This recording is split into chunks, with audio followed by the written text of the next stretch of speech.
আউযু বিল্লাহি মিনাশ শাইতানির রাজীম।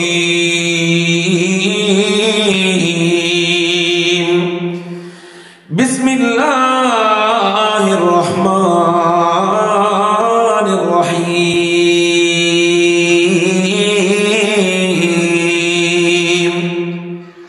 ইয়ারফা'িল্লাহুল্লাযীনা আমানু মিনকুম ওয়াল্লাযীনা উতুল ইলমা দারাজাত।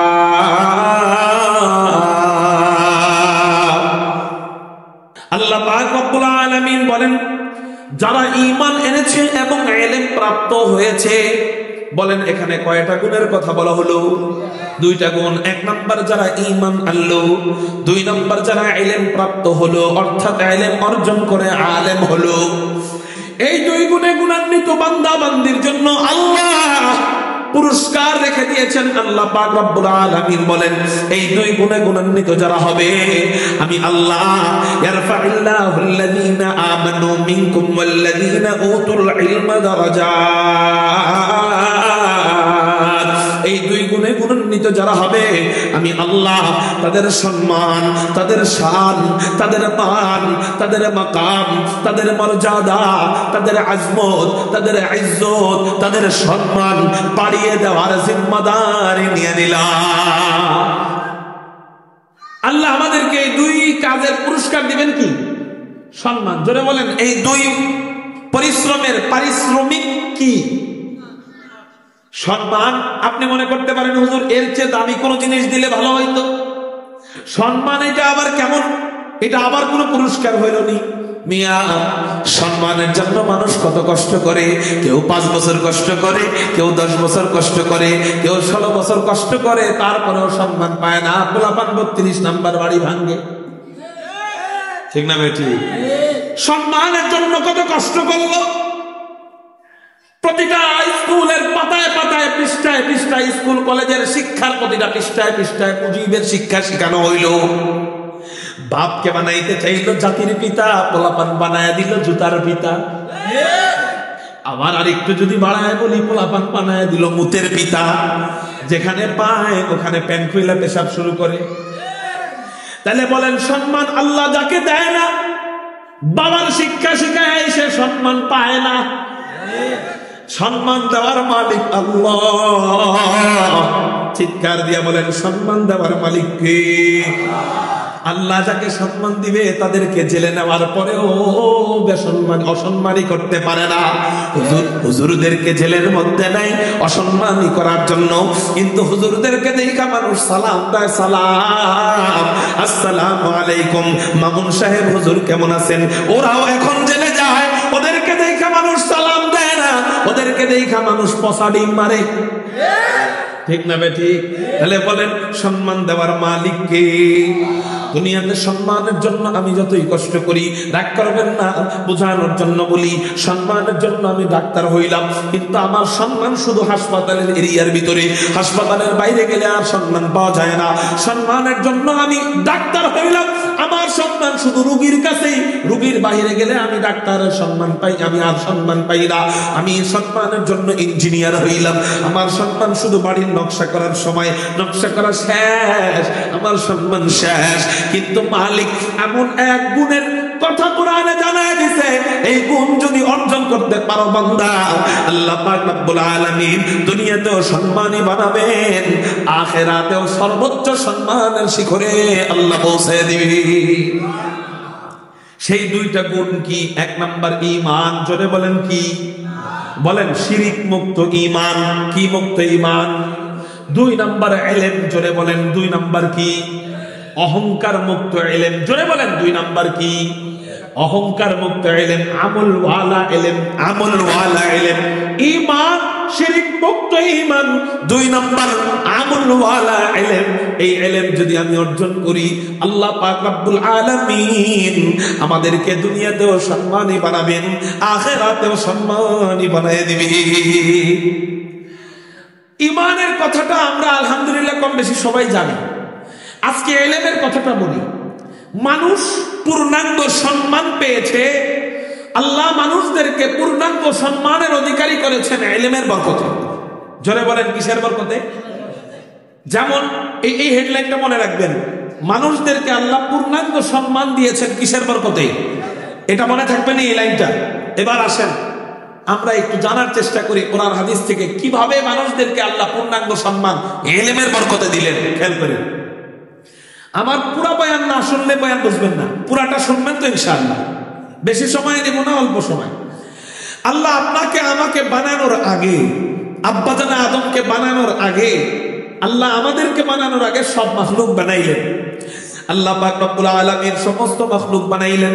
আল্লাহ আসমান বানাইলেন, আল্লাহ জমিন বানাইলেন, আল্লাহ নদী নালা বানাইলেন, আল্লাহ পাহাড় পর্বত বানাইলেন, আল্লাহ চন্দ্র সূর্য বানাইলেন, আল্লাহ পাক অক্সিজেন বানাইলেন, আল্লাহ রাত বানাইলেন, আল্লাহ দিন বানাইলেন। কোটি কোটি মাখলুক আল্লাহ বানাইলেন। আমি অনেক মাখলুক জানি, আবার অনেক মাখলুকের খবর আমরা জানি না। এই যেটা জানি তাও বানাইলেন আল্লাহ, যা জানি না তাও বানাইলেন কে? আল্লাহ কোটি কোটি মাখলুক বানাইলেন। চিৎকার দিয়ে বলেন, দুইটা উদ্দেশ্যকে সামনে রাইখা কোটি কোটি মাখলুক আল্লাহ বানাইলেন। কয় উদ্দেশ্যকে সামনে রাইখা? দুই উদ্দেশ্যকে সামনে রাইখা। এক নম্বর উদ্দেশ্য হলো ইবাদত করবি আমি আল্লাহ।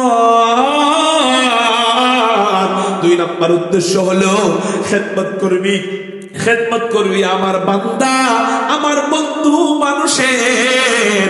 একটু চিৎকার দিয়া বলেন সুবহানাল্লাহ। তাহলে দুই উদ্দেশ্য সামনে নিয়ে আল্লাহ সব মাখলুক বানাইছেন।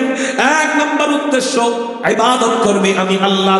বলেন এক নম্বর উদ্দেশ্য কার? ইবাদত করবে। এই পোলাপানগুলো ধরেন তো, ধরেন ধরেন ধরেন ধরেন। দুইজনের একসাথে টয়লেট ধরে উঠছে মানে শয়তানে খোঁজাইছে, ঠিক না ভাই? ঠিক। একটু কষ্ট করে বসো, খেয়াল করেন। এক নম্বর উদ্দেশ্য কি? ইবাদত করবে কার? দলিল ইউসাব্বিহু লিল্লাহি মা ফিস সামাওয়াতি ওয়া মা ফিল আরদ। আল্লাহ বলেন আসমান এবং জমিনের মাঝখানে যা যা কিছু আছে সবকিছু কার ইবাদতের জন্য, কার তাসবিহ জপে? আল্লাহ আসমান জমিনের মাঝখানে যা কিছু বানাইছেন সবই আল্লাহ পাকের তাসবিহ জপে। তাহলে বুঝলাম ইবাদত করে আল্লাহ, খেদমত করবে কার? বলে আল্লাহ সব মাখলুক বানাইলেন, খেদমত করবি আমি আমার বন্ধু মানুষের, আমার বান্দা মানুষের। একটু চিৎকার দিয়া বলেন সুবহানাল্লাহ। ये ज़मीन मेरे लिए है, आसमां मेरे लिए, ये ज़मीन मेरे लिए है, आसमां मेरे लिए, और है मसरूफ खिदमत कुल जहां मेरे लिए, और है मसरूफ खिदमत कुल जहां मेरे लिए, बरगबर मेरे लिए है, हर समर मेरे लिए, बरगबर मेरे लिए है, हर समर मेरे लिए, हर चमन मेरे लिए, हर गुलसिता मेरे लिए, हर चमन मेरे लिए, हर गुलसिता मेरे लिए। एक मेरे दम से है इस बज़्म आलम का फुरूक, एक मेरे दम से है इस बज़्म आलम का फुरूक, वक्त खिदमत है सबका नो मका मेरे लिए, वक्त वक्त खिदमत है सबका नो मका मेरे लिए। वक्तेর অর্থ কি? সময়। সময় আমার খেদমত করে, সুবহানাল্লাহ বলেন। সকাল আমার খেদমত করে, দুপুর আমার খেদমত করে, সন্ধ্যা আমার খেদমত করে, বিকেল আমার খেদমত করে, রাত আমার খেদমত করে। কারণ সকাল খেদমত করে কেমনে? কয় সকালের যেই রোদের তাপ, এই রোদের তাপে গাছের মিষ্টতা বাড়ে, গাছ শক্তিশালী হয়, ক্ষেতের ফসল ভালো হয়। এই জন্যই দেখবেন যারা গাছ নিয়ে গবেষণা করে উনারা বলে যে গাছের গোড়ায় সকালের রোদ লাগাইতে হবে। কিসের রোদ? সকালের রোদ। আমরা যে রিজিক অন্বেষণ করি, আমরা যে ধান খাই, আমরা যে চাল খাই, আমরা যে ভাত খাই, আমরা যে ডাল খাই, আমরা যে ফল খাই, এগুলা হয় গাছ থেকে। ওই গাছের গোড়ায় সকালের রোদ লাগে। তাহলে সকালের রোদ আমার রিজিকের ব্যবস্থা করে। মাঝখানে দুই নম্বর দুপুরের রোদ, 10টা থেকে নিয়ে 3টা পর্যন্ত যেই রোদ, এই রোদ আমাদের গায়ে লাগলে আমাদের একটু কষ্ট লাগে, আমাদের গরম লাগলে আমরা বিরক্ত হয়ে যাই। কিন্তু এই রোগ আমাদের দিলে, আমাদের শরীরের ভিতরের খারাপ ব্যাকটেরিয়া গুলা মেরে ফেলে, আমাদের শরীরের ভাইরাস গুলা মেরে ফেলে, আমাদের শরীরের খারাপ রোগ গুলা দূর করে দেয়, আমাদের শরীরের ভিতরে সব রোগগুলা দূর কইরা এমন এক হরমোন শরীরের ভিতরে পয়দা করে দেয়, যে হরমোনের কারণে স্বামী স্ত্রীর সুখময় জিন্দেগি আসে। হরমোন খারাপ তো ওই বেটা বেটাই না, ঠিক না ঠিক? হরমোন ভালো তো সে যৌবনের স্বাদ পেয়েছে। আল্লাহ যে নেয়ামত যৌবন শক্তি আল্লাহ তার যার ভালো দিয়েছে, সে বিশাল এক নেয়ামত পেয়েছে। এটা ভালো হয় দুপুরের রোদ সকাল 10টা বাজে রোদের থেকে। সুবহানাল্লাহ বলেন। এই জন্য দেখবেন ওই এসি ওয়ালারা হার্ট অ্যাটাক করে বেশি, রিক্সাওয়ালারা হার্ট অ্যাটাক করে না, ঠিক না ঠিক? কেন? এসি ওয়ালা রোদ সহ্যই করতে পারে না, হার্ট অ্যাটাক করে। রিক্সাওয়ালা রোদে থাকে, এজন্য বুড়া হওয়ার পরেও কাজ করে খাইতে পারে। এজন্য দুপুরের রোদ লাগানোর দরকার আছে না নাই? সকালের 10টা বাজের রোদ আমাদের শরীরের জন্য উপকারী না ক্ষতিকর? তাহলে এটা আমার দুপুরের রোদ খেদমত করলো। বিকেলের রোদ আমার মন ভালো করে। বিকেলে আমি বের হইলে, দুপুরে হাঁটলে মেজাজ খারাপ লাগে, বিকেলে হাঁটলে মন ভালো হয়, ঠিক না ঠিক? এই একটা খেদমত। আরেকটা খেদমতের কথা যদি বলি, আল্লাহ কোরআনে বলেন, ইন্না ফি খালকিস সামাওয়াতি ওয়াল আরদি ওয়াখতিলাফিল লাইল ওয়াখতিলাফিল লাইলি ওয়ান নাহারি লাআয়াতিন লিউলিল আলবাব। আল্লাহ পাক রব্বুল আলামিন বলেন, ইন্না ফি খালকিস সামাওয়াতি ওয়াল আরদ, আসমান এবং জমিনের সৃষ্টির মাঝে নিদর্শন রয়েছে। ওয়াখতিলাফিল লাইলি ওয়ান নাহার, রাত এবং দিনের যে ইখতিলাফ, রাত এবং দিনের কমবেশ, এই কমবেশের মাঝেও নিদর্শন রয়েছে। একটু চিৎকার দিয়া বলেন সুবহানাল্লাহ। আসমানের মাঝে কি নিদর্শন রয়েছে এটা বলার অবকাশ রাখে না। খুঁটিবিহীন আসমান আল্লাহ দাঁড় করে রাখছে, জমিনের মাঝে আল্লাহ কি নিদর্শন রেখেছেন এটা বলার আর অবকাশ রাখে না। জমিনের এক এক ফলের স্বাদ এক এক রকম, আমের স্বাদ এক রকম, একই জমিন থেকে বের হয় কাঁঠালের স্বাদ আরেক রকম, একই জমিন থেকে বের হয় ফলের স্বাদ এক রকম, একই জমিন থেকে বের হয় চালের স্বাদ আরেক রকম, একই জমিন থেকে বের হয় মধুর স্বাদ আরেক রকম। এই জায়গায় কল গাড়বেন, এই জায়গার কলের পানির স্বাদ একরকম, 10 হাত ধরে আরেকটা কল, ওই জায়গার কলের স্বাদ আরেক রকম, ঠিক না ঠিক? তাহলে জমিন, আল্লাহ পাক জমিনের ভিতরে যে নেয়ামত রেখেছেন, নিদর্শন রেখেছেন, কুদরত রেখেছেন, এটা বলার আর অবকাশ রাখে না। আমাদের যত প্রকার রিজিক আল্লাহ আমাদেরকে দেন, সব প্রকার সব আইটেমের রিজিক, সব আইটেমের খাবার আসে কোন জায়গা থেকে? জমিন থেকে। তাহলে বোঝা গেল জমিন আল্লাহ পাকের কুদরত, আসমান ও আল্লাহ পাকের কুদরত। কিন্তু হুজুর এটা বুঝলাম না, রাত দিন যে কম বেশ হয়, যেমন আল্লাহ চাইলে তো পারতেন সব সময় দিন বড় রাত সব সময় ছোট, আবার আল্লাহ চাইলে তো পারতেন সব সময় রাত বড় দিন সব সময় ছোট।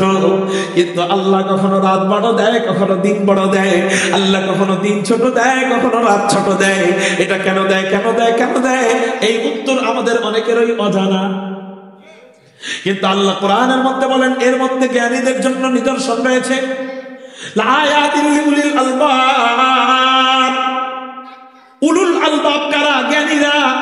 পণ্ডিতগণদেরকে উলুল আলবাব বলা হয়। আল্লাহ বলতেছেন পণ্ডিতদের জন্য এই যে আসমান জমিন, এই যে রাত দিনের কম বেশ, এই কম বেশের মধ্যে আল্লাহ নিদর্শন রেখে দিয়েছেন। হযরত রাত দিনের কম বেশের মাঝে আবার কি নিদর্শন বলবো নি? রাতের অভ্যাস হলো ঠান্ডা বাড়ানো। রাতের গুণ কি? ঠান্ডা বাড়ানো। দিনের গুণ ঠান্ডা কাটা। বলেন রাতের গুণ কি, দিনের গুণ কি? এই দুইটা কথা মনে রাখতে পারবেন? এবার আসে, ঠান্ডা যখন বাড়ে আস্তে আস্তে বাড়তে বাড়তে বাড়তে তখন বরফ পড়ে কি পড়ে না? গরম যখন বাড়ে তখন বরফ পড়ে না কাটে? কাটে। এটা খেয়াল রেখে এবার আসেন, মনে করেন আল্লাহ সব সময় রাতকে রাখলেন 14 ঘন্টা, দিনকে আল্লাহ পাক রব্বুল আলামিন রাখলেন 14 ঘন্টা, গেলে বাকি থাকে কয় ঘন্টা? 10 ঘন্টা। রাতকে আল্লাহ সব সময় রাখলেন 14 ঘন্টা, দিনকে আল্লাহ সব সময় রাখলেন 10 ঘন্টা। এবার রাত 14 ঘন্টা, ঠান্ডা বাড়তে বাড়তে বাড়তে বাড়তে এক সময় যেই এলাকায় বরফ পড়ে না সেই এলাকায় বরফ পড়া শুরু করবে। বরফ পড়তে পড়তে পড়তে পড়তে এবার রাত বেশি, এই জন্য রাতের পাওয়ার বেশি, রাতের শক্তি বেশি, রাতের আবহাওয়ার পাওয়ার বেশি থাকার কারণে পুরা পৃথিবী এক সময় বরফ অধ্যুষিত হয়ে যাইত, দিনের পাওয়ার কম। এই জন্য যতটা বরফ পড়ে ততটা বেশি বরফ কাটার শক্তি 10 ঘন্টা দিনের নাই। বরফ পড়বে 14 ঘন্টা, দিনকে সময় দিতে হবে এটা কাটানোর জন্য কয় ঘন্টা? 14 ঘন্টা। কিন্তু দিন কি 14 ঘন্টা হওয়া সম্ভব? কেন সম্ভব না? রাত তো 14 হয়েছে, এবার দিনে 14 করতে গেলে তো 14 14 28, দিনে তো দিন রাত মিলে তো 28 ঘন্টা হয় না, হয় কয় ঘন্টা? 24 ঘন্টা। অতএব দিনটা পর্যাপ্ত শক্তি পাচ্ছে না, এইদিকে বরফ পড়ে যাচ্ছে বেশি। এই জন্য আল্লাহ পাক রব্বুল আলামিন আবার কয়েকদিন পরে দিনকে বড় করে দিলেন। আল্লাহু আকবার, রাতকে ছোট করা আরম্ভ করলেন। রাত ছোট হইতে হইতে হইতে হইতে অনেক ছোট হয়ে যায়, দিন বড় হয়ে যায়। এবার পাওয়ার বেশি কার, রাতের না দিনের? এবার দিন আস্তে আস্তে বরফ কাটা আরম্ভ করে। হযরত বরফ কাটলে কি হয়? বরফ কাটলে কি হয়? আস্তে আস্তে যখন বরফ কাটে প্রয়োজন অনুযায়ী ক্ষেতের মধ্যে পানি গলে গলে যাওয়া শুরু করে। প্রয়োজন অনুযায়ী বর্ষাকাল আসা শুরু করে। প্রয়োজন অনুযায়ী ওই যে মাটি গরমের তাপের কারণে যে মাটির পানিগুলা শুকিয়ে গিয়েছিল, ওই বরফ গলায় গলায় বৃষ্টির ব্যবস্থা করে করে আল্লাহ পাক রব্বুল আলামিন ওই শুকনা খরখরা মাটির ভিতরে পানির শক্তি দিয়ে দেয়। ফলে পানি এবং মাটি একত্রিত হয়ে ওর থেকে আমাদের রিজিকের ব্যবস্থা হয়। একটু চিৎকার দিয়া বলেন সুবহানাল্লাহ। তাহলে বলেন রাত এবং দিনের যে পার্থক্য, ইন্না ফি খালকিস সামাওয়াতি ওয়াল আরদি ওয়া ইখতিলাফিল লাইল ওয়ান নাহারি লাআয়াতিন লিউলিল আলবাব।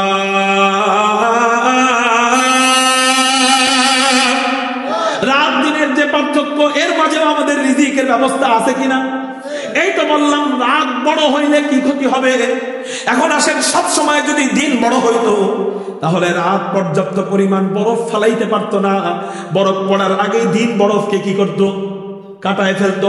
কাটায় ফেলতে ফেলতে ফেলতে ফেলতে আস্তে আস্তে বরফের পানি শুকায় ফেলতো। শুকাইতে শুকাইতে শুকাইতে শুকাইতে দিনের পাওয়ার এখন বেশি, পানি আস্তে আস্তে শুকায় যায়। শুকাইতে শুকাইতে দেখা যায় এক সময় জমিনের জন্য যতটুকু পরিমাণ পানির দরকার অতটুকু পরিমাণ পানি আর খুঁজে পাওয়া যায় না। 100-র মধ্যে 80% পানি এসে গেছে, ওই জমিনের মধ্যে ফসল আর ভালো ফলে না। 80-র মধ্যে 50% পানি এসে গেছে, ওই জমিনে আর ফসল ভালো ফলে না। 50-এর মধ্যে 25 এসে গেছে, ওই জমিনে আর ফসল ভালো ফলে না। 100% পানি দরকার, সেখানে আইসা পড়ল 10%, আর পানি ভালো ফলে না।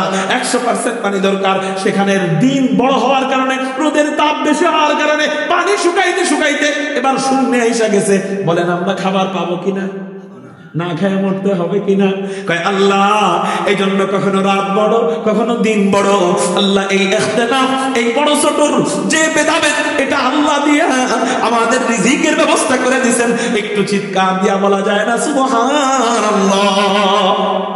এই জন্যই কবি বলেন, এক মেরে দম সে মে আলম কা ফুরু ওয়াক্ত খিদমত है सब कानो मका मेरे लिए मेरी हस्ती में मुजबर हस्ती है आलम करास मेरी हस्ती में है मुजबर हस्ती है आलम करास है सब ईजाद शूरे कुन फका मेरे लिए है सब ईजाद शूरे कुन फका मेरे लिए। এবার কাজ কি? সব আল্লাহ তো আমার জন্য আগেই চিন্তা ভাবনা করে রেখে দিয়েছে। এখন কাজটা হলো কেউ রোজে আসল से हो चुकी तकसीम कार मैं हूं मालिक के लिए और कुल जहां मेरे लिए मैं हूं मालिक के लिए और कुल जहां मेरे लिए। কয় আমি শুধু আল্লাহর জন্য হয়ে যাব, সমস্ত নিয়ামত আল্লাহ আমার জন্য খুলে দিবে। আল্লাহ আমাদেরকে আল্লাহর জন্য হওয়ার তৌফিক দান করুক, বলি আমিন। মুহতারাম হাজিরিন, আমি আপনাদেরকে যেটা বুঝাইতে চাইতেছি সেটা হলো এই যে আল্লাহ পাক রাত দিনের বেশকম, এটা আমাকে বানানোর পরে করলেন না আগে করলেন? এই যে আসমান আল্লাহ বানাইছেন আমাকে বানানোর পরে না আগে? তাহলে আল্লাহ সব ধরনের নিয়ামত বানাইছেন আমাকে বানানোর আগে। কয় কেন? কেন? কয় একটা উদ্দেশ্য হলো তোরা আমার বান্দার খেদমত করবি। এবার বলেন রাত ছোট হয়ে আমার খেদমত করে কিনা? দিন বড় হয় আমার খেদমত করে কিনা? আবার রাত বড় হয় আমার খেদমত করে কিনা? আল্লাহ আপনাকে আমাকে বানানোর আগেই সব আমার খেদমতের জন্য বানায় দিলেন। আমার সম্মান এতে করে কমলো না বাড়লো?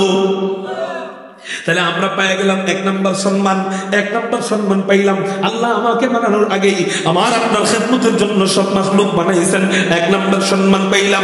2 নম্বর সম্মান, আল্লাহ পাক রব্বুল আলামিন ফেরেশতাদেরকে ডাক দিলেন এক ঐতিহাসিক পরামর্শ সভায়।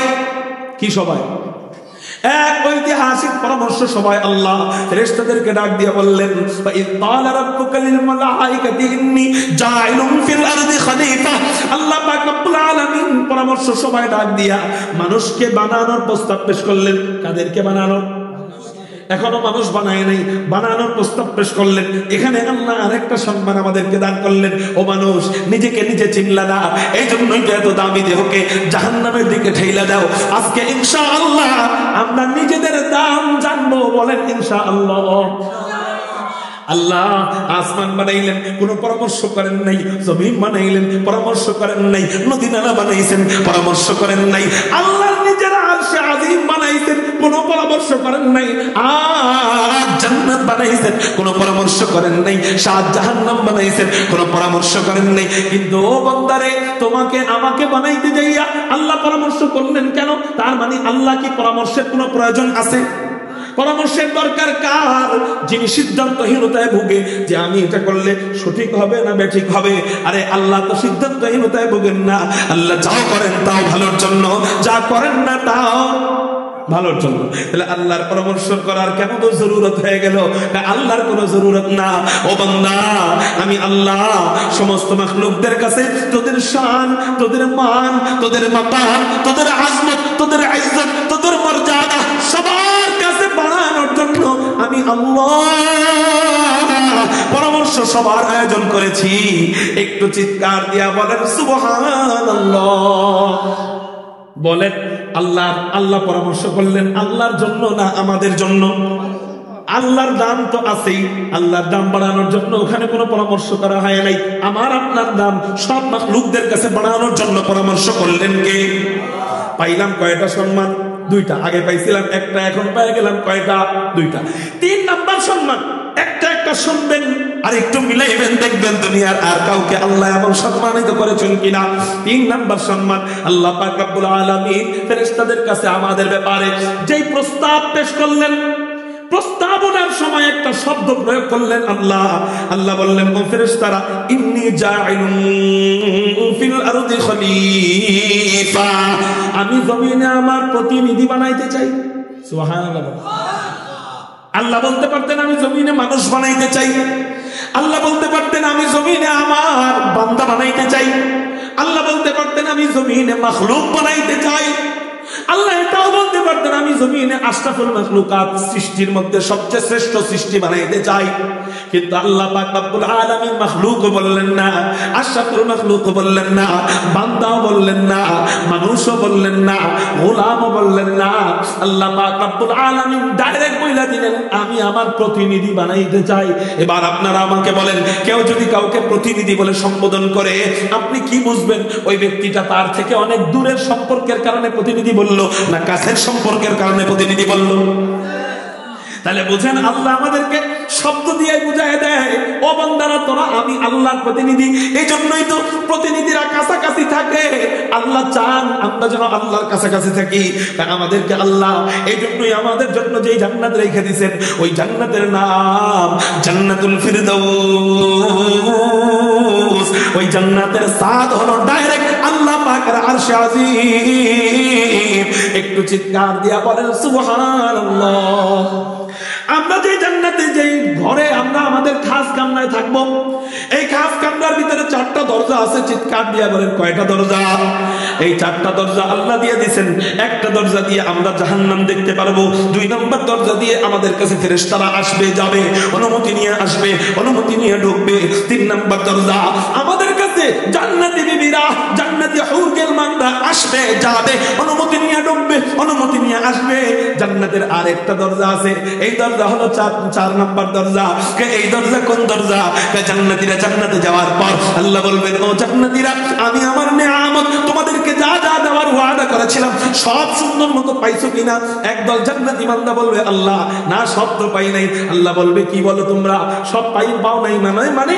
ওরা বলবে, হুরে গিলমা জাতনি নিয়ামত হায়াতু, हूर गिलमा जितने नेमत है तू सबसे बेहतर नेमत दीदार तू सबसे बेहतर नेमत दीदार तू আল্লাহ হুর গিলমানের জন্য তো ইবাদত করি নাই তুমি দিছো নেওয়া লাগে তাই নিছি কিন্তু মালিক ইবাদত করছি তোমাকে পাওয়ার জন্য জান্নাতে নাকি তোমার দেখা পাওয়া যাবে আল্লাহ তোমাকে দেখার জন্য ইবাদত করেছি আল্লাহ কই কই কই তুমি কই তোমাকে দেখতে পাই না কেন আল্লাহ পাক রব্বুল আলামিন বলবেন বান্দা চল আমি তোদেরকে এক মাহফিলে নিয়ে যাই ওই মাহফিলে যাইয়া তোরা আমাকে দেখবি নবীজি বলেন আমরা পূর্ণিমার চাঁদ দেখলে আমাদের চোখ যেমন ব্যথা করে না সূর্য দেখলে চোখ কামড়ায় পূর্ণিমার চাঁদ দেখলে চোখ কামড়ায় না তাই আমরা এরকম জান্নাতে যাইয়া আল্লাহকে মন ভইরা দিল ভইরা দেখবো আমাদের চোখে কোনো প্রকার ব্যথা লাগবে না আল্লাহকে যখন আমরা মাহফিলে দেখব দেখার পরে জান্নাতীরা সবাই এক তালে একযোগে বলবে আল্লাহ আমরা আর হুর গিলমান চাই না আমরা আর জান্নাতে যাইতে চাই না আল্লাহ আমরা আর ফিরে যাইতে চাই না আল্লাহ তুমি এত সুন্দর আগে যদি জানতাম হুর গিলমানের জন্য ইবাদত করতাম না শুধু জান্নাত পাওয়ার আশায় ইবাদত করতাম না আল্লাহ আগে যদি জানতাম তুমি এত সুন্দর শুধু তোমাকে চাইতাম আল্লাহ মালিক ভুল হয়ে গেছে তবে আমাদের একটা দোয়া কবুল করবা কিনা জান্নাতে যাই চাওয়া হবে তাই নাকি কবুল করা হবে আল্লাহ আমরা তোমার কাছে দোয়া করতেছি ফরিয়াদ করতেছি আমরা সব সময় তোমাকে আমাদের চোখের সামনে চাই আল্লাহ পাক রব্বুল আলামিন বলবেন বান্দা যা যা যা তোদের দোয়া আমি আল্লাহ কবুল করে নিলাম আল্লাহ খাস কামরার ভিতরে 4 নাম্বার যেই দরজা দিয়ে দিবেন এই দরজা দিয়া বান্দা ও বান্দা তোরা এই দরজাটা খুইলা যখন মনে চায় অনুমতির দরকার নাই অনুমতির প্রয়োজন নাই আমি আল্লাহর কাছে চলে আসবি যেই কয়েকদিন মনে চায় যত যুগ মনে চায় যত বছর মনে চায় আমি আল্লাহরে মন ভইরা দেখবি আমি আল্লাহরে দিল ভইরা দেখবি তোকে কেউ বাধা দিবে না मैं ढूंढ रहा कहाँ है दरबार इलाही मैं ढूंढ रहा कहाँ है दरबार इलाही मोहब्बत में तेरा दम बदम रखना है मौला मोहब्बत में तेरा दम बदम रखना है मौला मोहब्बत में तेरा दम बदम रखना है मौला तेरा नाम मजीना है तेरी नाम में मरना हमें तो दोस्त बना ले हमें तू मस्ती बना दे हमें तू दोस्त बना ले हमें तू मस्ती बना दे हमें तू प्यार बना ले हमें तू यार बना ले हमें तू प्यार बना ले हमें तू यार बना ले तो खुदा बंद यमीनी तो खुदा बंद शिमाली तो खुदा बंद यमीनी तो खुदा बंद शिमाली तो खुदा बंद अराधी तो खुदा बंद समावी तो खुदा बंद अराधी तो खुदा बंद समावी तो खुदा मालिक फिरदौस खुदा खालिक तू ना तू न फरमानो के रहमन तू गुनहगार के गफ्फार तू न फरमानो के रहमन तू गुनहगार के गफ्फार कारो जबान যেন বন্ধ থাকে না চিৎকার দিয়া বলি না আল্লাহু আকবার তাহলে আমরা আল্লাহর কতটা কাছে আপনি চিন্তা করছেন ফেরেশতারা আসবে অনুমতি নিবে গেলমানরা আসবে অনুমতি নিবে হুররা আসবে অনুমতি নিবে বান্দারা আল্লাহর কাছে যাবে কোনো অনুমতির দরকার নাই সুবহানাল্লাহ তাহলে বলেন আল্লাহ আমাদেরকে এটা এখন বুঝাইলেন নাকি আমাদেরকে বানানোর আগেই একটা শব্দ দিয়ে বুঝাইছেন সেই শব্দ কি ইন্নী জাইলুন ফিল আরদি খলিফা আমি জমিনে আমার প্রতিনিধি বানাবো তাহলে আগে সম্মান ছিল কয়টা এখন পাওয়া গেলাম কয়টা 3টা 4 নাম্বার সম্মান আপনাদের কষ্ট হইতেছে নি আর অল্প একটু সময় 4 নাম্বার সম্মান ফেরেশতাদের কাছে জিজ্ঞাসা করছে কাদের কাছে ফেরেশতারা আমাদের বিরুদ্ধাচরণ করা শুরু করছে ফেরেশতারা আমাদের বিরুদ্ধে বলা শুরু করছে ফেরেশতারা বলে আলু তাজাদু ফিহা মান ইফসিদু ফিহা ওয়া ইয়াসফিকুদ দিমা ওয়া নাহনু নুসাব্বিহু বিহামদিকা ওয়া নুকদ্দিসু লাক ফেরেশতারা এটা বলল আল্লাহ বলল ক্বালা ইন্নী আ'লামু মা লা তা'লামুন মুহতারাম হাজিরিন বলতেছিলাম আল্লাহ পাক রব্বুল আলামিন বলতেছেন ফেরেশতারা বলতেছেন আল্লাহ আপনি আপনি কি তাদেরকে বানাবেন যারা জমিনে ফিতনা ফাসাদ করবে? আল্লাহ আপনি কি তাদেরকে বানাবেন যারা জমিনে রক্তপাত করবে? আল্লাহ আপনার ইবাদতের জন্য যদি বানানোর দরকার লাগে, আমরাই তো আছি। ওয়া নাহনু নুসাব্বিহু বিহামদিকা ওয়া নুকদ্দিসু লাক, আমরাই তো আপনার হামদ গাই, আমরাই তো আপনার তাসবিহ করি, আমরাই তো আপনার বরত্ব বর্ণনা করি, আমরাই তো আপনার পবিত্রতা বর্ণনা করি। আল্লাহ ইবাদতের জন্য আমরা রেডি, আপনি মানুষদেরকে বানায়েন না। বললেন কারা? আমাদের পক্ষে বললো না বিপক্ষে বললো? আল্লাহ উত্তর দিল কি দেখেন, আল্লাহ বলল ক্বালা ইন্নী আ'লামু মা লা তা'লামুন। আল্লাহ বললেন আমি আল্লাহ যা জানি এটা তোমরা জানো না। মানে হলো আমি আল্লাহ যেটা অনুধাবন করব এটা তোমরা অনুধাবন করতে পারবে না। একটু চিৎকার দিয়ে বলেন সুবহানাল্লাহ। এখানে মজার একটা কথা আছে, মজার একটা কথা আছে। বলেন আপনারা ফেরেশতারা এখানে কোনো মিথ্যা কথা বলছে? ফেরেশতারা ইবাদতের জন্য যথেষ্ট আছিল না? ফেরেশতারা আমাদের তুলনায় কম না বেশি? বেশি। তো ইবাদতের জন্য তারা তো যথেষ্ট, এটাও সত্য। আবার আমরা জমিনে ফিতনা ফাসাদ করব এটা মিথ্যা, আমরা জমিনে খুনাখুনি করব এটা মিথ্যা, সত্য। তারপর আল্লাহ বললেন ফেরেশতারা আমি যেটা জানি এটা তোমরা জানো না। এখানে এমন কি গোপন রহস্য আছে যেটা আল্লাহ জানেন ফেরেশতারা জানেন না? এখানে গোপন ভেদ, গোপন রহস্য হলো ও ফেরেশতারা আমি জানি তোমরা ইবাদত করার জন্য রেডি আছো, আমি জানি আমার এই বান্দারা গুনাহ করবে, কিন্তু ও ফেরেশতারা আমি আল্লাহ তোমাদেরকে গুনাহের কোনো যোগ্যতা দেই নাই, ইবাদতের যোগ্যতা দিছি। আর ইবাদতের যোগ্যতা যাদেরকে দিছি তাদেরকে বললেও গুনাহ করবে, না বললেও ইবাদত করবে, না বললেও ইবাদত করবে। তাহলে ফেরেশতাদেরকে আল্লাহ কিসের যোগ্যতা দিছে? ইবাদতের যোগ্যতা দিয়ে আল্লাহ ইবাদতের প্রতি আকর্ষণ দিছে। ফেরেশতাদের ইবাদতের প্রতি কি আছে? আকর্ষণ আছে। এখন ফেরেশতাদেরকে আকর্ষণ দেওয়ার পরে বললেও ইবাদত করবে, না বললেও। এবার আসেন, আমি যে বান্দাদেরকে এখন মানাবো এই বান্দাদেরকে আমি আল্লাহ ইবাদতের যোগ্যতাও দিব, আবার গুনাহের যোগ্যতাও দিব, কিন্তু আকর্ষণ দিয়ে দিব গুনার প্রতি। কিসের প্রতি? ফেরেশতাদের আকর্ষণ কিসের প্রতি? আর আমাদের আকর্ষণ কিসের প্রতি? 5 ঘন্টা খেলা দেখতে কোমর ব্যথা করে না, 5 মিনিট নামাজ পড়তে কোমর ব্যথা হয়ে যায় কিনা? তাহলে বুঝেন আমাদের ইবাদতের প্রতি আকর্ষণ বেশি না গুনার প্রতি আকর্ষণ বেশি?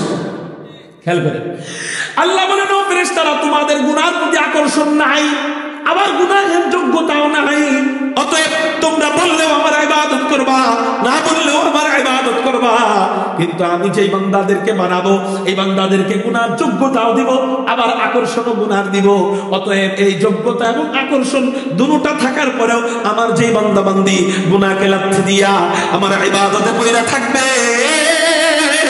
ও ফেরেশতারা তোমাদের ইবাদত দেখা আমি আল্লাহ যতটা খুশি হব, আমার বান্দা বান্দির ইবাদত দেখা তার চেয়েও বেশি খুশি হব। এত খুশি হব এবার তোমাদের ইবাদত আর তাদের ইবাদতের মাঝে আমি পার্থক্য করে দিব। কয় তোমরা ইবাদত করেও জান্নাতে আমার বান্দাদের খাদেম থাকবা, কিন্তু ফেরেশতারা আমার বান্দারা ইবাদত করে জান্নাতে তারা জান্নাতের মালিক থাকবে। আছে কি পার্থক্য? নিচে রাখেন, নিচে নিচে এখানে রাখেন। 1 নম্বর পার্থক্য, ফেরেশতাদের তুলনায় আমাদের মাকাম কত বেশি, 1 নম্বর পার্থক্য। আমার দিক থেকে আমার দিক।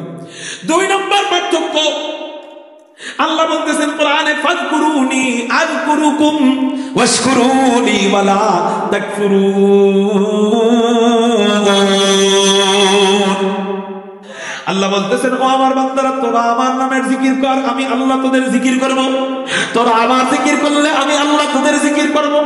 এখানে জিকির দ্বারা উদ্দেশ্য হলো লা ইলাহা ইল্লাল্লাহ শুধু নয়, এখানে জিকির দ্বারা উদ্দেশ্য সুবহানাল্লাহ শুধু নয়। এখানে মজার কথা আছে, আপনারা আমার দিকে তাকান। এখানে জিকির দ্বারা উদ্দেশ্য আলহামদুলিল্লাহ নয়, এখানে জিকির দ্বারা উদ্দেশ্য হলো আল্লাহর ইবাদত। জিকির দ্বারা উদ্দেশ্য কি?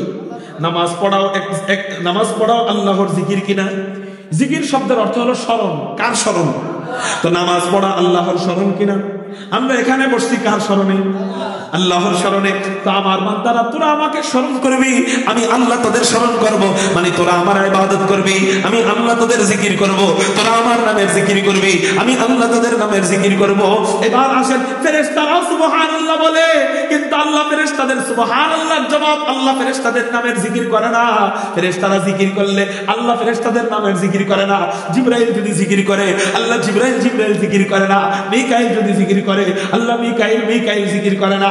কিন্তু বান্দা যদি জিকির করে আল্লাহ ওই বান্দার নামের জিকির করে। তাহলে বোঝা গেল ফেরেশতাদের ইবাদতের চেয়ে আমাদের ইবাদত আল্লাহর কাছে বেশি প্রিয়। কেন? আমাদের গুনাহের যোগ্যতা আছে, তারপরেও আমরা গুনাহকে লাথি দিয়ে ইবাদত করি। এই জন্য ভাই, গুনাহ তো হয়েই যাবে, তারপরেও গুনাহ যদি হয়েও যায় সাথে সাথে খাঁটি তওবা করে ইবাদতে মগ্ন হয়ে যেতে পারবো কারা কারা? আল্লাহু আকবার বলে হাত উঠাই। পারবো তো ইনশাআল্লাহ। আল্লাহ তুমি আমাদেরকে বলিয়ে কামেল বানায় দাও, সবাই বলি আমিন। তাহলে সব ফেরেশতারা আমাদের পক্ষে না বিরুদ্ধে? আল্লাহ আমাদের পক্ষে না বিরুদ্ধে? তাহলে পেয়ে গেলাম কয়টা সম্মান? 5 নাম্বার সম্মান। আল্লাহ পাক রব্বুল আলামিন ফেরেশতাদেরকে বলতেছেন, ফেরেশতারা আল্লাহকে বলতেছেন, আল্লাহ আপনি যে মানুষদেরকে বানাবেন তো রাখবেন কোন জায়গায়? দামি জিনিস দামি জায়গায় রাখতে হয়, ঠিক না বেটি? কোরআনুল কারীম দামি, কোরআন কি আমরা নিচে রাখি না উপরে রাখি? স্বর্ণ দামি, আমরা কি স্বর্ণ বাইরে রাখি না ভিতরে রাখি? তো আল্লাহ মানুষ নাকি অনেক দামি, আপনি আপনার আদরের মাখলুকদেরকে রাখবেন কোন জায়গায়, আমরা এটা জানতে চাই। আল্লাহ বললেন ফেরেশতাদেরকে, আমার ফেরেশতারা আমি আমার আদরের মাখলুকদেরকে আমি রাখবো পৃথিবীর দুনিয়ার সবচেয়ে দামি জায়গায়। সবচেয়ে ফেরেশতারা এখন কয়, আল্লাহ সবচেয়ে দামি জায়গা তো আপনার আরশটা যেই জায়গায়, এই জায়গা আপনি কি আপনার আরশের জায়গায় মানুষগুলো রাখবেন নি? ফেরেশতাদের প্রশ্ন করার অবস্থাটা যেমন এমন যে আল্লাহ তো এখনই কইব না আরশের জায়গায় রাখুন না। আল্লাহ কয়, কেন?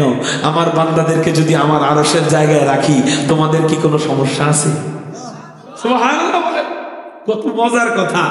ফেরেশতারা অবাক হয়ে বলে, আল্লাহ আরশের জায়গায় রাখলে আপনারা আরশ কই রাখবেন? আল্লাহ কয়, আমার কি জায়গার অভাব আছে নাকি? আমি আল্লাহ আরশকে দূরে নিয়ে যাব, অসুবিধা কি? মুহতারাম হাজিরিন, আরশে আযীমটা যেই জায়গায় ছিল ওই জায়গাটা দামি হয়ে গেছে কিসের কারণে? আরশের কারণে। আচ্ছা, কাঠ কি এমনি দামি? এই কাঠের উপর আমি হাতও দিতে পারবো, আবার পাও দিতে পারবো, কিন্তু এই কাঠটা যখন কোরআনের জন্য রেহেল বানানো হবে তখন এই কোরআন এই রেহেলের উপর কেউ পা দিতে পারবে?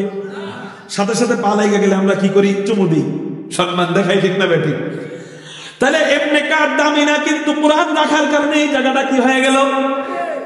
এমনি জায়গা দামি না, কিন্তু আল্লাহর আরশ যেই জায়গায় থাকবে ওই আরশ থাকার কারণে ওই জায়গাটা কি হয়ে যায়? তা আল্লাহ পাকের আরশে আযীম আগে কোথায় ছিল? বুখারী শরীফের হাদিস, উলামায়ে কেরাম বসা, বিশ্বাস না হলে জিজ্ঞাসা করে নিন। আল্লাহ পাকের আরশে আযীম আগে ছিল ওয়া কানা আরশুহু আলাল মা, আল্লাহর আরশ আগে ছিল পানির উপর। একটু চিৎকার দিয়া বলেন সুবহানাল্লাহ। আল্লাহ পাক রব্বুল আলামিন আরশে আযীমকে দূরে নিয়ে গেলেন, আল্লাহর মতো জায়গায় নিয়ে গেলেন। কোথায় নিয়ে গেলেন আল্লাহ ভালো জানেন, এটা আল্লাহ ছাড়া নবীজি ছাড়া আর কেউ দেখে নাই। আরশে আযীমে আল্লাহ নিয়েছিলেন কাকে? নবীজিকে। নবীজি এবং আল্লাহ ছাড়া আর কেউ দেখে নাই। তো এত দূরে আল্লাহ আরশে আযীমকে নিয়ে গেলেন, আল্লাহ পানির উপরের জায়গাটাকে ছাইরা দিলেন। কেন? আমার বান্দাদের থাকতে যাতে কোনো অসুবিধা না হয়, আমার বান্দাদের চলতে যেন কোনো অসুবিধা না হয়, আমার বান্দারা আমারে আল্লাহ বলে ডাকতে যেন কোনো অসুবিধা না হয়, আমার বান্দার নামাজে যেন কোনো ব্যাঘাত না হয়। এই জন্য আমি আল্লাহ এই বরকতময় জায়গা, শান্তিময় জায়গা আমার বান্দা বান্দির ইবাদতের জন্য ছাইরা দিলাম। একটু চিৎকার দিয়া বলেন সুবহানাল্লাহ। তাহলে এখন পানির উপরে আরশ না পৃথিবী? সুবহানাল্লাহ। তাহলে আগে সম্মান ছিল কয়টা, এখন পেয়ে গেলাম কয়টা? আল্লাহ আরশে আযীমের জায়গাটা আমাদের জন্য নির্ধারণ করে দিলেন। তার মানে বোঝা গেল আমাদেরকে আল্লাহ আরো একটা বিশাল বড় সম্মান দিয়ে দিলেন। এই সম্মান, এক একটা সম্মান এত বড়, এক একটা সম্মানের জন্য যদি কিয়ামত পর্যন্ত সিজদায় পড়ে থাকি তারপরেও আল্লাহ শুকরিয়া আদায় শেষ হবে না। 5টা সম্মান। 6 নম্বর, ফেরেশতারা আল্লাহরে বলতেছেন, আল্লাহ এবার জানতে চাই আপনি মানুষদেরকে কোন ধাতু দিয়ে বানাইবেন? আল্লাহ আপনি মানুষদেরকে কি স্বর্ণ দিয়ে বানাবেন কিনা? কারণ যেহেতু মানুষরা অনেক দামি, নিশ্চয় আপনি অনেক দামি ধাতু দিয়ে বানাবেন। আপনি কি মানুষদেরকে হীরা দিয়ে বানাবেন কিনা? আল্লাহ পাক রব্বুল আলামিন জানায়া দিলেন পরিষ্কার, ওয়ালাকাদ খালাকনাল ইনসান মিন সুলালাতিন মিন তিন।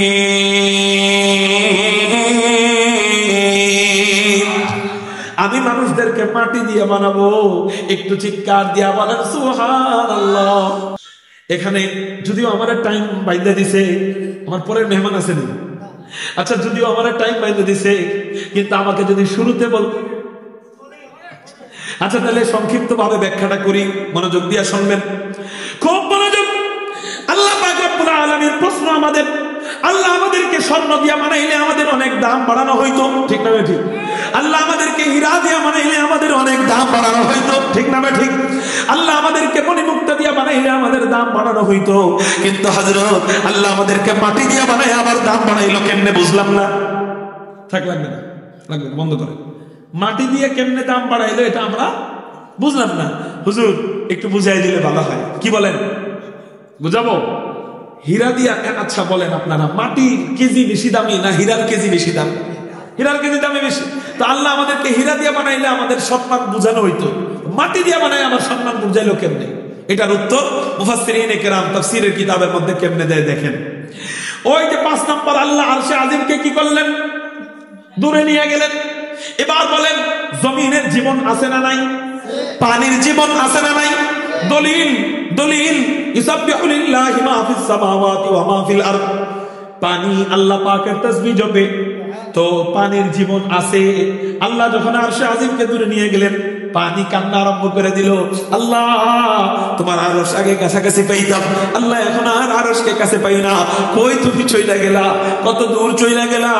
আরশকে কত দূর নিয়ে গেলা?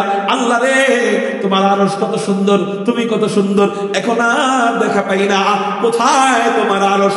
পানি কান্নাকাটি আরম্ভ করে দিছে। আল্লাহ পাক রব্বুল আলামিন তো রহমান, আল্লাহ তো রহিম, পানিও তো আল্লাহর মাখলুক, আল্লাহর মায়া লেগে গেছে। আল্লাহ বলেন ও পানি, আমি আমার আরশকে দূরে নিয়ে গেলাম, তো কি হইছে? কি হইছে? আমি আল্লাহ আমার আরশে আজিম থেকে নেটওয়ার্ক পাঠাইতেছি, নেটওয়ার্ক মানে নূরের তাজাল্লি পাঠাইতেছি, নূরের তাজাল্লি। এই নূরের তাজাল্লি পাঠাবো, এই নূরের তাজাল্লি পাঠাবো।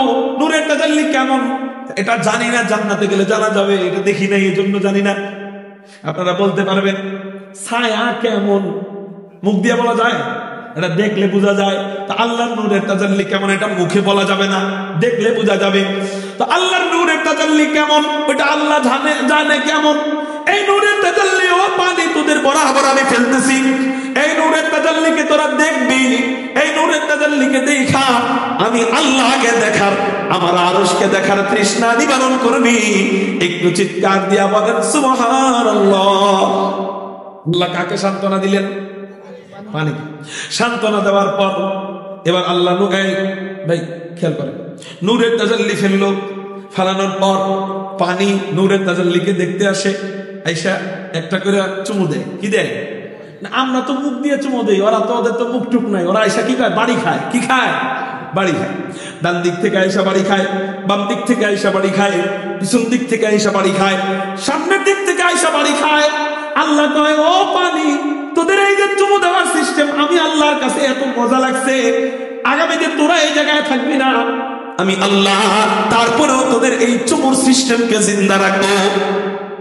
ওটা কেমনে একটু পরে বলতেছি, তার আগে শোনেন। পানি বাড়ি খায়া পানি পানির জায়গায় চলে যায়, পানির সাথে আরেকটা জিনিস আসে, সেটার নাম হলো ফেনা। জোরে বলেন কি? এই ফেনা আইসা পানি যত তাড়াতাড়ি যায়, ফেনা কিন্তু তত তাড়াতাড়ি ছুটতে পারে না। আপনি হাত থেকে ফেনা ফেলাইবেন আস্তে আস্তে পড়বে, কিন্তু পানি ফেলাইবেন দ্রুত পড়বে। তো পানি তো পানির জায়গায় চলে যায়, ফেনা আর যাইতে পারে না। ফেনা আস্তে আস্তে জমতে আরম্ভ করে, জমতে জমতে জমতে জমতে বিশাল বিস্তৃত এলাকা নিয়ে এই ফেনাগুলা যখন জমা যায়, আল্লাহ পাক রব্বুল আলামিনের আদেশে এই পানিগুলা এক তালে এক যোগে একই কিলোমিটার গতিতে এই ফেনার উপরে চাপ দেওয়ার আদেশ আসে, হুকুম আসে। কার পক্ষ থেকে? কিসের উপরে চাপ দেওয়া? ফেনার উপরে। কারে হুকুম দিছে? পানিকে। এবার পানি আল্লাহ পাকের আদেশে এমন জোরে এক চাপ দেয়, এমন জোরে এক চাপ দেয়, এই নরম ফেনাগুলা এক চাপে গোলাকার একটা জমাট বস্তুতে পরিণত হয়ে যায়।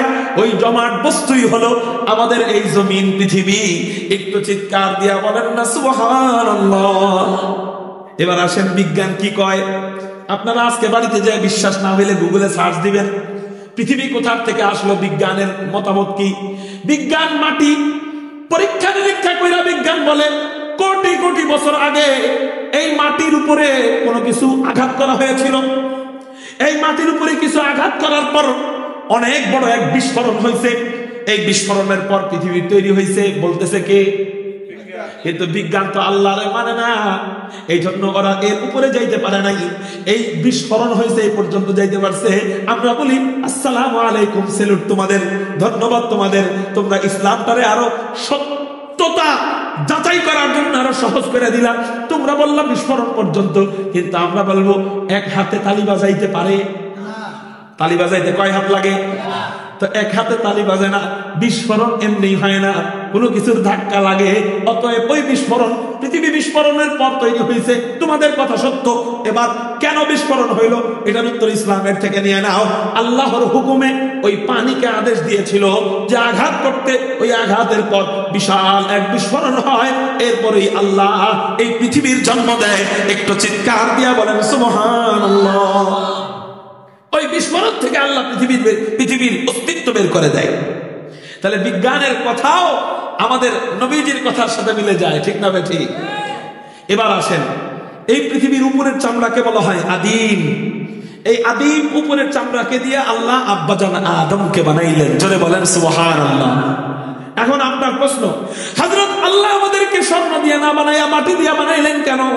হীরা দিয়ে না বানাইয়া মাটি দিয়ে বানাইলেন কেন? উত্তর, মাটি স্বর্ণ আল্লাহর নূরের তাজাল্লিকে চুমু দেওয়ার পরে তৈরি হয় নাই। হীরা আল্লাহর নূরের তাজাল্লিকে চুমু দেওয়ার পরে তৈরি হয় নাই। মণিমুক্তা আল্লাহর নূরের তাজাল্লিকে চুমু দেওয়ার পরে তৈরি হয় নাই। কিন্তু মাটি এটা আল্লাহর নূরের তাজাল্লিকে পানি চুম্বন করছে, এরপরে তৈরি হয়েছে। একটু চিৎকার দিয়া বলেন সুবহানাল্লাহ। এই জন্য মাটির দাম আল্লাহর কাছে হীরার চেয়েও বেশি, স্বর্ণের চেয়েও বেশি। একটু জোরে বলেন না আল্লাহু আকবার। এবার হুজুর স্বর্ণ আর হীরা, স্বর্ণ আর হীরা আসছে মাটি থেকে। স্বর্ণ আর হীরা কোথা থেকে? হীরার খনির ভিতরে মাটি পাওয়া যায় না, মাটির খনির ভিতরে কি পাওয়া যায়? স্বর্ণ হীরা পাওয়া যায়, ঠিক না ঠিক? তাইলে যেটা মূল ওইটা দামি বেশি না যেটা আগা ওইটা দামি বেশি? যেটা মূল গোড়া ওইটা দামি বেশি। মাটি হইল মূল, আল্লাহ পাকের কুদরতি তাজাল্লির সাথে বাড়ি খাইছে তো মাটির জন্ম হয়েছে, এই জন্য মাটির দাম বেশি। ওই মাটি দিয়ে আল্লাহ আমাকে আপনাকে বানাইছে। একটু চিৎকার দিয়া বলেন সুবহানাল্লাহ। এবার আসেন, ওই যে চুমুর কথা মনে আছে? আল্লাহর নূরের তাজাল্লি যেই বরাবর পড়ছে ওই বরাবর হলো বাইতুল্লাহ। জোরে বলেন কি?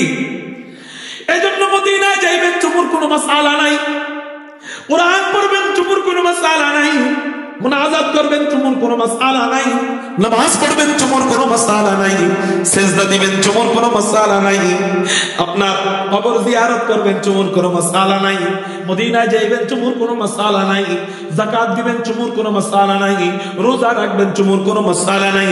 কিন্তু মক্কায় যাইবেন এক জায়গায় চুমু দেওয়া সুন্নাত। কেন কেন কেন?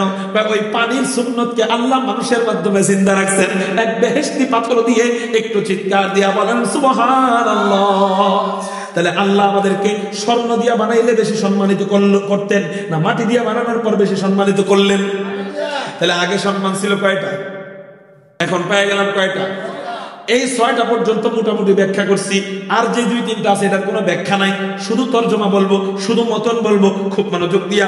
7 নাম্বার সম্মান, ফেরেশতারা আল্লাহরে বলেন আল্লাহ আপনি মানুষদেরকে বানাইবেন কেমনে? একটু আগে আসছে কি দিয়া, এখন বানাইবেন কেমনে? কারণ আল্লাহ আসমান বানাইছেন কোন বইলা, জমিন বানাইছেন কোন বইলা, নদী নালা বানাইছেন কোন বইলা, পাহাড় পর্বত বানাইছেন। আল্লাহ বলছেন কোন, হ্যাঁ, আর সাথে সাথে হয়ে গেছে। আল্লাহ আপনি কি আপনার আদরের মাখলুকদেরকে কোন বইলা বানাবেন? আল্লাহ বলেন না না না, আমি আমার আদরের মাখলুকদেরকে খালাকতু বিয়াদিয়া, আমি আমার আদরের মাখলুকদেরকে আমার কুদরতি হাত দিয়া আদর কইরা কইরা প্রেম আর ভালোবাসা দিয়া বানাবো। একটু চিৎকার দিয়া বলেন না সুবহানাল্লাহ। এতক্ষণ যে কয়টা সম্মান শুনলাম প্রত্যেকটাই শোনার পরে মনে করছিলাম এটাই মনে হয় সবচেয়ে বড়, ঠিক না? আরেকটা শুনলাম, শোনার পরে মনে করি এটাই মনে হয় সবচেয়ে বড়। এই যে 7 নাম্বারটা, পিছনের সব সম্মানকে ওভারটেক করে দিছে, সব সম্মানকে ছোট বানায় দিছে। কেন? আল্লাহ নিজের কুদরতি হাত দিয়ে আমার গালটারে বানাইছে, আমার নাকটারে বানাইছে, আমার চোখটারে বানাইছে, আমার কপালটারে বানাইছে। একটু চিৎকার দিয়ে বলেন সুবহানাল্লাহ। সম্মান পেয়ে গেলাম কয়টা? 7টা। 8 নাম্বার সম্মান আল্লাহ ঘোষণা দিয়ে দিলেন, ওয়াত্তিন ওয়াজ্জাইতুন ওয়া তুরি সিনিন ওয়া হাদাল বালাদিল আমিন। লাকাদ, আল্লাহ 4টা জিনিসের কসম কাইটা বললেন, অবশ্যই অবশ্যই লাকাদ খালাকনাল ইনসান ফি আহসানি তাকওয়ীম। আল্লাহ 4টা জিনিসের কসম কাইটা আরো 2টা তাকিদ দিয়ে আল্লাহ বললেন, অবশ্যই অবশ্যই আমি মানুষদেরকে সবচেয়ে সুন্দর করে বানাইলাম। একটু চিৎকার দিয়া বলেন না সুবহানাল্লাহ। আল্লাহ 8 নাম্বার সম্মান দিয়ে দিলেন, এই মানুষ সবচেয়ে সুন্দর। সুবহানাল্লাহ। মানুষ চাঁদের চেয়েও বেশি সুন্দর, মানুষ ফেরেশতাদের চেয়েও বেশি সুন্দর, মানুষ জান্নাতের চেয়েও বেশি সুন্দর। হুজুর কেমনে? তাহলে জান্নাত দেখা নাকি আমরা এমন অবস্থা হবে, অবাক হয়ে যাব। মানুষের চেহারার দিক তাকাইলে তো অবাক হই না। উত্তর, আল্লাহ আমাদের আসল সৌন্দর্য এখনো দেয় নাই। কারণ আসল সৌন্দর্য যদি আল্লাহ আমাদেরকে এখন দেয়, যেভাবে নারী ধর্ষণ চলে, কয়দিন পরে তো বুড়া দর্শন হইতো, ঠিক হবে? ঠিক। আসল সৌন্দর্য আল্লাহ আমাদেরকে দিবেন জান্নাতে। জোরে বলেন কোথায়? জান্নাতে। যখন আমরা যাব, জান্নাতে যাওয়ার পর সবকিছুর চেয়ে আমাদের চেহারা সবচেয়ে বেশি সুন্দর লাগবে। সুবহানাল্লাহ। তাহলে আল্লাহ আমাদেরকে 8টা সম্মান দিয়ে দিলেন। আমার ওয়াজ কিন্তু শেষ, এখন হইলো আমার ফিনিশিং দিয়ে আমি মনোযোগ ধরে দিব। ফিনিশিংটাই হলো আমার মেন কথা, বাকি 8টা হলো ভূমিকা। হুজুর ভূমিকায় যদি 1.5 ঘন্টা হয়, ওয়াজ কয় ঘন্টা? ওয়াজ হইলো 5 মিনিট। কয় মিনিট? সম্মান পাইলাম কয়টা? 8টা সম্মান পাওয়ার পর এবার আল্লাহ আব্বাজান আদমকে ডাক দিলেন। এতক্ষণ আদমটা কি করে নাই? ডাক দেয় নাই। এখন আব্বাজান আদমরে আল্লাহ ডাক দিছে। ডাক দেওয়ার পর আল্লাহ আব্বাজান আদমরে কয়, আদম, আমি যে আল্লাহ তোমারে 8টা সম্মান দিলাম, ছোট না বড়? আব্বাজান আদমকে আল্লাহ অনেক বড় কয়, এই সম্মান 8টা পায় তুমি খুশি না বেজা? আব্বাজান আদমকে আল্লাহ, আপনি বলেন কি? 8টা সম্মান পায় আমি অনেক খুশি। এই সম্মান একটা পাইলে, একটাই তো পায় না কেউ, আমরা 8টা পেয়ে গেছি। এটা বেজার হইলে তো গাদ্দারি হয়ে যাবে। আল্লাহ আমরা অনেক খুশি। মুহতারাম হাজির, আমি অনেক খুশি। কে বললেন? আব্বাজান আদম। খেয়াল করে আল্লাহ কয়, আদম আমি এখনো খুশি হইতে পারিনি। সুবহানাল্লাহ কইবেন না? মানে 8টা দিয়ে আল্লাহর এখনো তৃপ্তি হয় নাই, আরো দিতে চাই, আরো দিবে। আব্বাজান আদমকে আল্লাহ, যেহেতু আপনি সম্মানের মালিক, আপনার কাছে তো সম্মানের অভাব নেই, অতএব আপনি আপনার সম্মানের খাজানা থেকে 8টা দিচ্ছেন, আরো যদি দিতে চান দেন। আল্লাহ কয়, আদম বুঝতেছো না তুমি, আমি অনেক বড় একটা সম্মান, যে সম্মানের মালিক একমাত্র আমি আল্লাহ, এই সম্মানটা কিছুক্ষণের জন্য তোমাকে দিতে চাইতেছি। যেহেতু আল্লাহ মালিক চাইলে আরেকজনকে দিতে পারে। হযরতের রুমাল চাইলে আমাকে হাদিয়া দিতে পারে, কিন্তু আপনি চাইলে এই রুমাল আবার দিতে পারবেন? তো আল্লাহ মালিক, আল্লাহ চাইলে তাকে কিছুক্ষণের জন্য দিতে পারে। এটা সেই সম্মানের নাম হলো সিজদা। সুবহানাল্লাহ বলবেন না? সেই সম্মানের নাম কি? আল্লাহ কয়, আদম সিজদার মালিক আমি, তো আমি মালিক হইয়া কিছুক্ষণের জন্য এটা তোমাকে দিতে চাই। সুবহানাল্লাহ। না আব্বাজান আদমকে আল্লাহ আর আবার এক প্রতিযোগিতার অনুষ্ঠানের আয়োজন করলেন। প্রথম অনুষ্ঠানে বিরোধিতা করছে, দ্বিতীয় অনুষ্ঠানে পক্ষে হবে। প্রথম অনুষ্ঠানে ফেরেশতারা কি করছে, এখন কি হবে? পক্ষে হবে। খেয়াল করেন, আল্লাহ ওই অনুষ্ঠানে ফেরেশতাদেরকে নিমন্ত্রণ করলেন। কোটি কোটি ফেরেশতা, আল্লাহ কত ফেরেশতা বানাইছেন আল্লাহ ভালো জানেন। আল্লাহর আরশে আজিম ফেরেশতারা তাওয়াফ করে 24 ঘন্টা। একবার যে ফেরেশতা তাওয়াফ করে, দ্বিতীয়বার তাওয়াফ করার আর সিরিয়াল পায় না। এই ফেরেশতাদেরকে আল্লাহ ডাক দিয়ে বললেন, ও ফেরেশতারা, তোমাদেরকে ক্বালা وعلم آدم الأسماء كلها ثم عرضهم على الملائكة فقال أنبئوني بأسماء هؤلاء إن كنتم صادقين। তোমরা যে দাবি করছিলা যে মানুষ বানানোর দরকার নাই, এই দাবিকে যদি সঠিক মনে করে থাকো তাহলে তোমরা ওই সমস্ত জিনিসের নামগুলা বলো।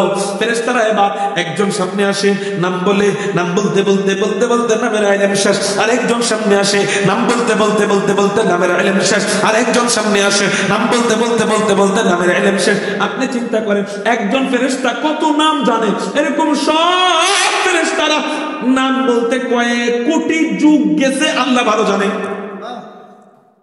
আপনি নাম জানেন 1000, কথা বলছেন। আপনি যদি জানেন 1000, ফেরেশতারা জানে 1 কোটি। কারণ ফেরেশতাদের জেহেন আমাদের চেয়ে কম না বেশি? তো একজন ফেরেশতা আয়েশা যত নাম জানে সব শোনায়। জিবরাইল শেষ হয়, মিকাইল আসে, মিকাইল শেষ হয়, আজরাইল আসে। আজরাইলের কাছে তো পুরো দুনিয়ার সব মানুষের নাম মাথার মধ্যে এন্ট্রি করা, ঠিক না বেটি? তো এরকম সব নাম বইলা যখন শেষ করে দেয়, আল্লাহ আপনাদের আদমকে ডাক দেয়, আদম আসো। আল্লাহু আকবার। আদম নাম বলা আরম্ভ করো। আপনাদের আদম নাম বলা আরম্ভ করে। নামের ইলম না আপনারা তো সহজ মনে করেন না, নামের ইলম অনেক কঠিন। আপনাদেরকে আমি 1 মিনিট নামের ইলম শোনাইতে চাই। যেমন আমাদের নবীজির নাম মুহাম্মদ, তার পিতার নাম আব্দুল্লাহ, তার পিতার নাম আব্দুল মুত্তালিব, তার পিতার নাম হাশিম, তার পিতার নাম আব্দে মানাফ, তার পিতার নাম কুসাই, তার পিতার নাম কিলাব, তার পিতার নাম মুররাহ, তার পিতার নাম কাব, তার পিতার নাম লুই, তার পিতার নাম গালিব, তার পিতার নাম ফিহর, তার পিতার নাম মালিক, তার পিতার নাম নাজার, তার পিতার নাম কিনানা, তার পিতার নাম খুজাইমা, তার পিতার নাম মুদরিকা, তার পিতার নাম ইলিয়াস, তার পিতার নাম মুদার, তার পিতার নাম নিজার, তার পিতার নাম মাআদ, তার পিতার নাম আদনান, তার পিতার নাম উদাদা, তার পিতার নাম মুকাওবিব, তার পিতার নাম নাহর, তার পিতার নাম তাইরাহা, তার পিতার নাম ইয়াসজুব, তার পিতার নাম নাহর, তার পিতার নাম ইয়াসজুব, তার পিতার নাম নাহাবিদ, তার পিতার নাম হযরত ইসমাঈল, তার পিতার নাম আবুনা হযরত ইব্রাহিম আলাইহিস সালাতু ওয়াস সালাম। আচ্ছা, এই 1 মিনিট নাম বললাম, তাই আপনারা সুবহানাল্লাহ বলে চিৎকার দিলেন কেন? কেন সুবহানাল্লাহ বললেন? কেন? অবাক হয়ে। হ্যাঁ, কি হয়ে? 1 মিনিট নাম শুনে যদি আপনি এত অবাক হয়ে সুবহানাল্লাহ বলতে পারেন, আব্বাজান আদম কতগুলা নাম বলে, সব ফেরেশতারা মিলে যত নাম বলছে, আব্বাজান আদম একা সব নাম শোনায় দেয়। আপনাদের মতো ফেরেশতারা ওই দিন সুবহানাল্লাহ বলছিল, কিন্তু আপনাদের সুবহানাল্লাহ, ফেরেশতাদের সুবহানাল্লাহ একটু বেশ কম। ফেরেশতারা বলে সুবহানাকা লা ইলমা লানা ইল্লা মা আল্লামতানা ইন্নাকা আনতাল আলিমুল হাকীম। ফেরেশতারা সুবহানাল্লাহর এই আয়াত তেলাওয়াত করে ডাইরেক্ট আল্লাহর কুদরতি কদমে সিজদায় পড়ে যায়। আল্লাহ কয় ফেরেশতাদেরকে, হে ফেরেশতারা সিজদা দিলা কেন? আদমের প্রতি আক্ষেপ আসেনি? ফেরেশতারা কয় আল্লাহ আক্ষেপ থাকলে কি না কইতি ডাইরেক্ট সিজদায় পড়িনি? আক্ষেপ থাকলেই কি ডাইরেক্ট সিজদায় পড়িনি? আল্লাহ কয় তাহলে এখন কি? কয় আল্লাহ আদমরে তুমি ইলমের বরকতে এত বেশি যোগ্য করে তুলছো যে ইলম ও আদমের ইলম দেখা আমরা এত বেশি অবাক হইছি যে আমাদের দিলে আদম সন্তানের প্রতি আর কোনো বিদ্বেষ নাই, আর কোনো অভিযোগ নাই। এখন আমাদের দিলটা আদমের প্রতি মুহাব্বত দিয়া ভরা। আল্লাহ কয় তাহলে আদমের প্রতি মুহাব্বত যে আছে এটা বুঝাইতে হইব না? ফেরেশতারা কয় আল্লাহ কেমনে বুঝাবো? কয় এবার মাথা উঠাও, যার বিরোধিতা করছো তারে সিজদা করো। এবার ফেরেশতারা মাথা উঠায়, আব্বাজান আদমকে মুহাব্বত নিয়ে সিজদা করা আরম্ভ করে। একটু চিৎকার দিয়া বলেন না সুবহানাল্লাহ। মুহতারাম হাজিরিন, আমরা এই বিশাল ইতিহাস থেকে এতক্ষণ বসে কষ্ট করে যে ইতিহাস শুনলাম, কষ্ট করে, আচ্ছা কষ্ট করেই ধরে নিলাম ইতিহাস যে শুনলাম, এখান থেকে আমরা অনেক শিক্ষা পাই। এর মধ্যে একটা বড় শিক্ষা যেটা পাই সেটা হলো বিশাল বড় বড় 8টা সম্মান দেওয়ার পরেও ফেরেশতাদের দিলের ভিতরে মহব্বত ঢুকে না, কিন্তু ইলম দেওয়ার পরেই মহব্বত ঢুকে গেল। তার মানে বোঝা গেল ইলমের দাম 8-9 সম্মানের চেয়েও বেশি। 1 2 নম্বর কথা, আল্লাহ 8টা সম্মান বড় বড় দেওয়ার পরেও সিজদার যোগ্য করে না, সিজদার যোগ্য করে না। কিন্তু একটা সম্মান দেওয়ার পরে কিসের যোগ্য করে দেয়? সেই একটা মাত্র সম্মানের নাম, সেই ইলমে আল্লাহ, যে আল্লাহ এত দামি বানাইলো সেই মালিক এখন আছে না নাই?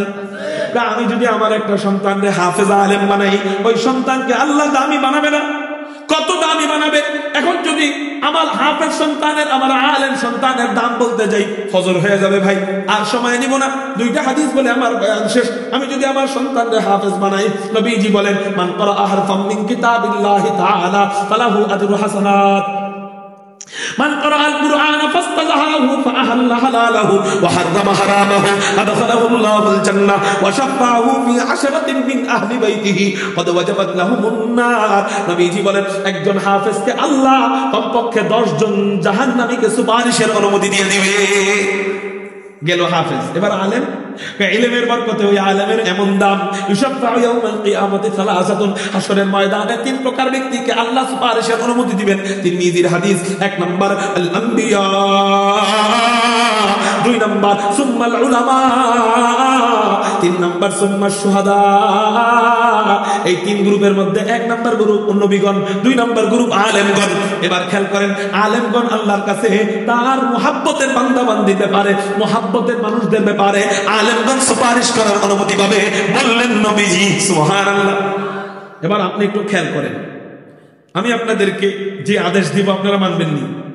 আপনি একটু চোখ বন্ধ করেন, সবাই, কেউ চোখ খোলা রাখবেন না, চোখ বন্ধ করেন, আমিও বন্ধ করলাম। কল্পনা করেন হাশরের ময়দান কায়েম হয়ে গেছে। সবাই চোখ বন্ধ করছেন? হাশরের ময়দান কি হয়ে গেছে? কায়েম হয়ে গেছে। আপনি জাহান্নামী হয়ে গেছেন। ফেরেশতারা আপনার গলার মধ্যে আগুনের শিকলটা পড়াইয়া দিল, হাতের মধ্যে আগুনের শিকলটা মাত্র পড়াইতেছে, পায়ের মধ্যে আগুনের শিকলটা পড়াইয়া দিল।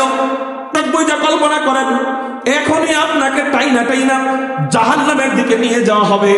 এই মুহূর্তে আপনি মাথাটা ঘুরায় হঠাৎ করে দেখলেন নবীজির সামনে দাঁড়ায়া আপনার আলেম ছেলেটা, আপনার হাফেজ ছেলেটা আপনার জন্য সুপারিশের জন্য রেডি হইতেছে। বলেন আপনার কেমন লাগবে? সবাই তাকান, কল্পনা করছেন নি? নবীজির সামনে দাঁড়ায়া কে সুপারিশ করতেছে? আপনার আলেম ছেলে, আপনার হাফেজ ছেলে। বলেন ওই সময় আপনার ভালো লাগবে না খারাপ লাগবে? কেমন ভালো লাগবে এটা ওই জায়গায় যায় বুঝবে। কি ভাই, তাহলে বলেন আমার নিজের একটা সন্তানকে হাফেজ আলেম বানানোর দরকার আছে না? হ্যাঁ, আমার নাতি নাতকুরকে হাফেজ আলেম বানানোর দরকার আছে নাকি নেই? যদি বানাই, আল্লাহ সর্বোচ্চ সম্মান দিয়ে দিবে। নবীদের কাতারে দাঁড়ায় দাঁড়ায় আমার পোলা আমার নামে সুপারিশ করবে। এর চেয়ে বড় আর কি চাই?